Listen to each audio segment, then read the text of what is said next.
Oui, bonjour. Oui, bonjour, bienvenue. Quel est votre prénom? Redouane d'Orléans. J'appelle Redouane. juste une petite question au maître. Il faut quitter comment dire, un vis caché 2 ans. Un vis caché 2 ans. En fait, nous marchons de voiture. Vous dites un vis caché. C'est quoi pour vous un vis caché en fait? Alors, j'ai expliqué justement ce qu'était le vis caché tout à l'heure. Alors, le vis caché, c'est quoi? Le vis, c'est un défaut que va présenter le produit, qui va être caché, c'est-à-dire qu'il ne faut pas qu'il soit apparent au moment de l'achat, c'est-à-dire il ne faut pas qu'on puisse se rendre compte de ce défaut-là au moment, par exemple, où vous venez acheter le véhicule. Ce défaut doit rendre le bien impropre à l'usage auquel on le destine, ou diminuer fortement son usage, et surtout, ce défaut, il doit exister au moment de l'achat. C'est ça, le vis caché. C'est-à-dire qu'une porte, par exemple, qui va mal se fermer, au moment une personne qui va acheter la voiture, ou par exemple un coffre qui se ferme mal. Ça, c'est un cas qu'on avait déjà eu. Le monsieur, il s'est rapproché du professionnel et il a dit oui, défaut caché, moi, le coffre, il ferme pas. Ça, c'est quelque chose dont il aurait pu se rendre compte au moment de l'achat s'il avait ouvert le coffre. Donc c'est pas un vis caché parce que c'est un défaut qui n'était pas caché, c'est un défaut qui était apparent qu'il aurait pu voir au moment de l'achat.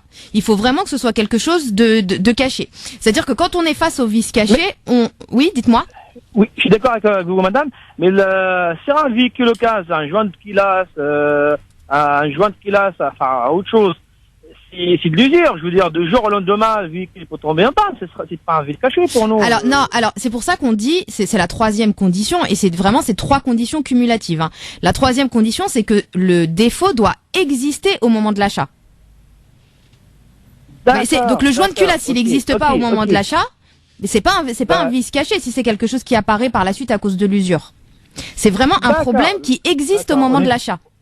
On est bien d'accord. Voilà, c'est vraiment je vais vraiment rappeler les 3 conditions du vis caché, c'est que c'est un défaut qui doit être caché, qui doit rendre impropre le bien à son usage et qui doit exister au moment de l'achat. C'est les 3 conditions cumulatives. Si c'est un défaut qui apparaît par la suite et qu'il est caché, là, il n'y a pas de responsabilité, il n'y a pas de garantie des vis cachés. Le vendeur n'est plus, ou le fabricant n'est plus responsable de cela.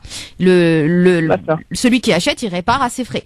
Mais si c'est un défaut qui existe au moment de l'achat, là, par contre, on invoque la garantie des vis cachés. Eh ben voilà, monsieur, pour votre question.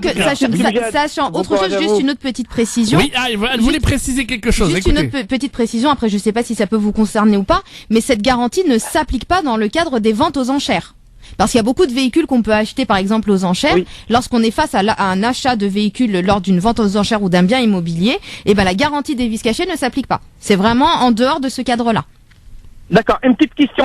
Allez, rapidement. Et pour nous, les professionnels, l'inverse.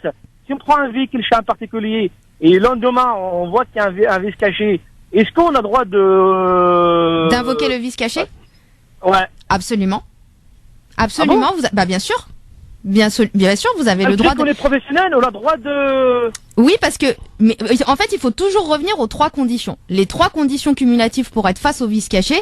Dans les 3 conditions, on n'a pas la condition que l'acheteur doit être un profane.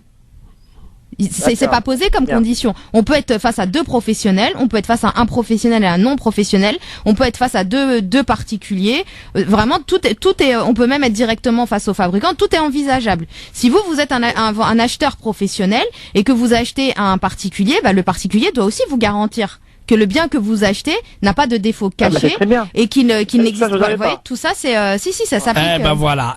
Vous avez très bien, madame. Parfait. Merci beaucoup en tout cas de nous avoir rappelé, monsieur. Bon courage. À bientôt.